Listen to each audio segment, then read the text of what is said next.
How to turn off Gmail's smart features and reduce personalized features based on your email activity. Here's how. Open Gmail on your computer. Click the gear icon in the top right corner. Select See All Settings. Make sure you're on the General tab. Scroll down until you find Smart Features. Look for Turn on Smart Features in Gmail, Chat, and Meet. If this option is enabled, uncheck the box to turn these smart features off. After changing the option, Gmail will automatically reload to apply the changes. Once Gmail reloads, click the gear icon again.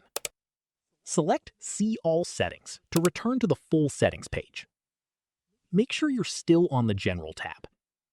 Scroll down until you find Google Workspace Smart Features. Click Manage Workspace Smart Feature Settings.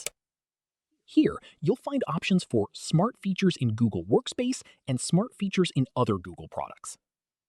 Turn off the options you don't want to use. Finally, click Save at the bottom right if a save option is shown. That's it. You've successfully adjusted Gmail's smart feature and personalization settings. If this tutorial helped you, don't forget to like this video, subscribe for more Gmail tutorials, and I'll see you in the next one.